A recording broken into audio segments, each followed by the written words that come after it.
Hi, I'm Ahsheeda Irene, the author, self-published author so far of Tears from an Unsuccessful Suicide Attempt and Soft Taffy, which is available on Amazon.com. The versions are Kindle and paperback. I'm going to be reading another poem from this heart-wrenching book that I wrote. I'm going to actually read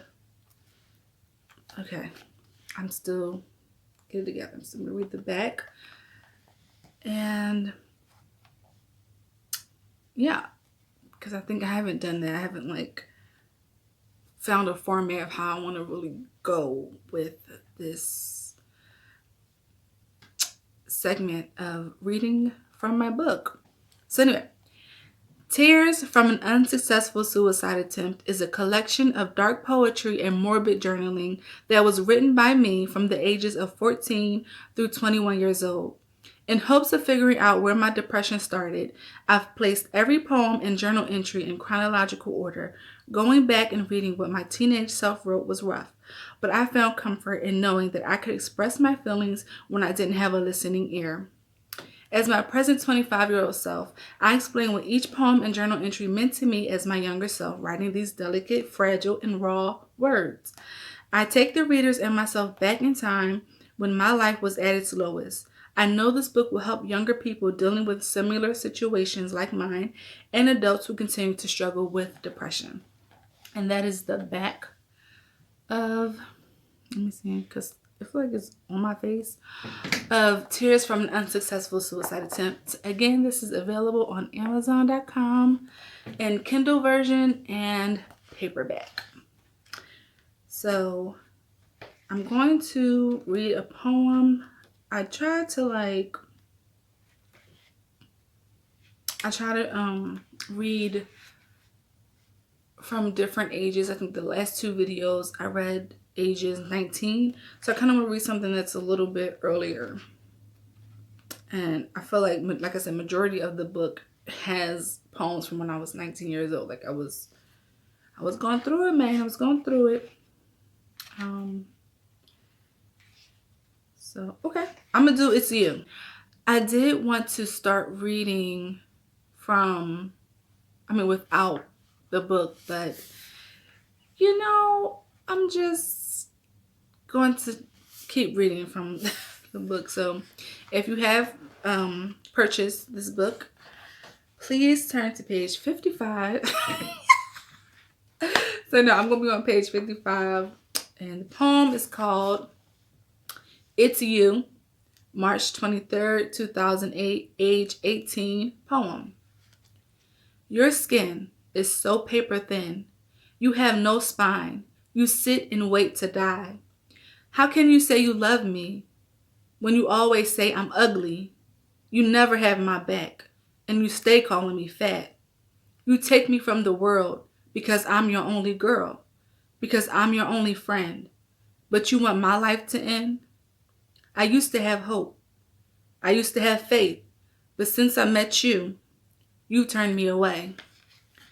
And this poem is called It's You, March 23rd, 2008, age 18 poem from Tears from an Unsuccessful Suicide Attempt by Ahsheeda Irene, which is me. So I'm going to read present self-commentary, which is always going to be on the back of the page of the poem that has just been read. Let's go. In this poem, I am acknowledging all the verbal abuse I was putting myself through. It had gotten so bad that it put me back in a dark place. I was convinced that there was no light at the end of the tunnel and that I was never getting out. I had enough of being around people. I had enough of trying. I wanted to just end it for good. I ended up getting admitted into Friends Hospital in Philadelphia. I was there for 6 days, Sunday through Friday. While I was there, I wrote these next few poems trying to convince myself that I was cured of my depression. So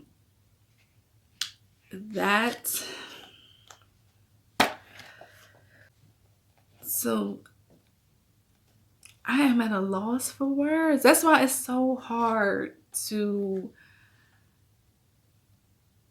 kind of get into this whole like program of what I'm trying to do, which is be open about, my work and what I've been through. It's so still close and attached to me that it's hard to really kind of like explain it, because I guess I'm still trying to like hold it, push it down. Like don't talk about it. Like don't talk about it. Just avoid it and you're all good. But I put it out here. It's public. It's here. And so I have to talk about it. I have to be vulnerable. That is a word that it's really hard for me to say. I have to be vulnerable publicly about it, because most of the time I am just dealing with it internally, because that's how I grew up. If you're in a household with a strong Black woman, don't cry. What you crying for? If you cry again, I'll give you something to cry for. So it's like bottle in and don't let no one see you cry. So this is me kind of breaking that. And even though I really don't like crying, like that's just a personal thing. But it's like if I have to cry to get the message across, then I'll do it. Whatever. I'm open to it. So it's you. That it's one of those poems again that's like, you can't hide from me. Like you can't hide from yourself. Like I see you and I know you see me and we see each other.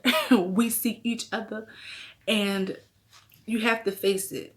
And I'm talking to myself, like, Tyra, you have to face it. So your skin is so paper thin. When I was younger, I used to, I don't want to say bully, but there was this time where a family member was just awful to me. Like, and come to find out, this family member was jealous of me, and they actually, tried to, really hurt me almost to like death. And that was, the time where I had to grow thicker skin, because someone telling you that they're jealous of you and then that person trying to take your life is like, bro, like, like that's a whole other thing. And, I'm not going to say that I got over it, but it's just one of those things like, that's just the past, like, whatever. I don't hold that against anybody anymore. So, but that thing happened again with a closer family member. And it was like, I thought I had it. I thought I got my rough skin together. Why am I still getting attacked like this?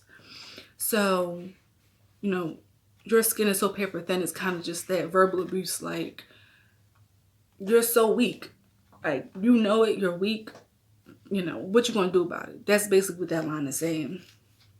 And it says, you have no spine. You sit and wait to die.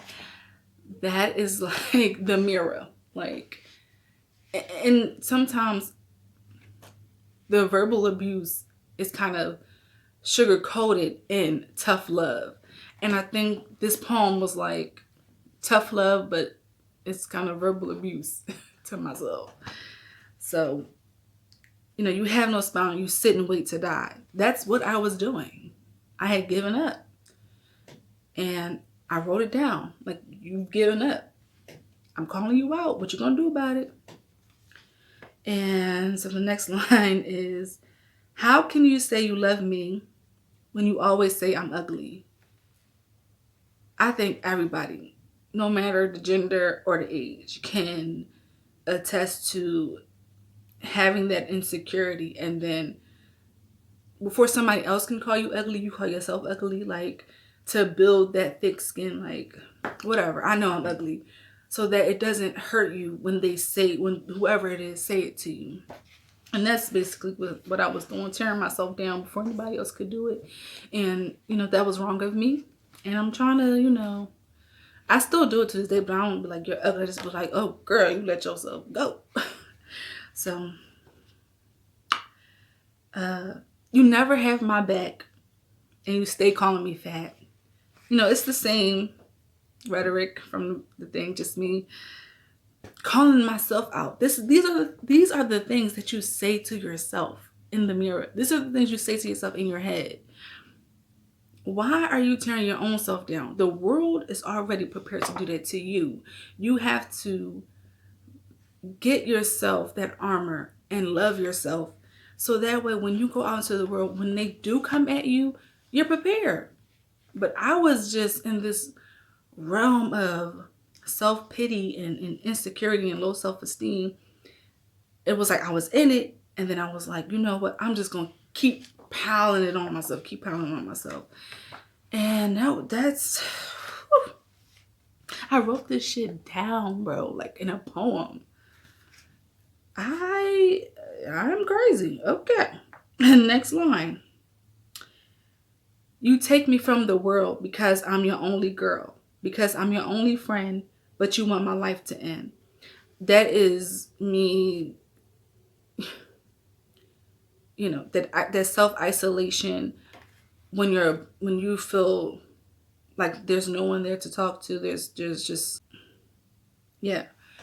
That's that self-isolating thing that I do when I'm in that darkness. I'm in that corner and I'm just like, I don't want no help. I don't want to talk to nobody. I don't want to talk it out. I'm just going to wallow in this pity, in this darkness, in this misery until I get the courage to cut it short. And this I didn't even realize this poem was that damn dark. Like, whew, all right. I'm a deep dive into this poem is just no. I used to have hope. I used to have faith, but since I met you, you've turned me away. That's, just kind of explaining more of that depression of, you are just an idiot. Why are you doing this to yourself? You see that I want to be a better person, but yet here we are, and you dragging me down into this disgustingness, and you don't even care that I want to get out of it. That's me talking to that inner me that is like a self-sabotage. So, this poem was a lot. I didn't even, at first I had a different poem that was a lot shorter and it wasn't that deep. But I was like, all right, I'll go with this one. And I wrote this down in a poem in a way that it should not have been written. Like, my gosh, I feel so bad. But these were my emotions. These were my feelings. And I know there's people out there that do this to themselves. And call yourself out. When you see the patterns happening, when you can hear your own thoughts getting dark and twisted and suicidal, call yourself out immediately. You start feeling, oh, I don't have this. I don't look like this. I hate this. Say, stop. What is it that I do love about myself? What is it about me that can attribute to this world that'll make other people like me or relate to me? Because I think sometimes I feel like no one can relate to me. I'm all alone. No one feels the way I feel. And that's not true. To be honest, no one really is special. Like, yes, some of us are unique or whatever, but the things that we go through, then they're not necessarily just your own, your own situation. Someone else is identical to what you're going through. And I think when we unite in those instances, we become better people, and we kind of get rid of that whole, like, darkness. Like, you can be sad for a second and then you have to snap yourself out of it, because at some point the world is going to keep moving without you, and unless you want to really stop, you'll stop. But if you find yourself saying at some point, I want to get up out of this tunnel, I want to see the other side of this, that means you're meant to be here. You're meant to do something. And this book is just really kind of like a testament to saying, I went through all of this and I'm here today alive to tell you about that I went through these dark ass things. So, I'll be back with another poem from this dark ass book. I feel ashamed, but I'm proud that I was able to get it together. So thank you for watching. I'm Ahsheeda Irene, and these are poems from Tears from an Unsuccessful Suicide Attempt. And the key word is unsuccessful. Unsuccessful. Thank you.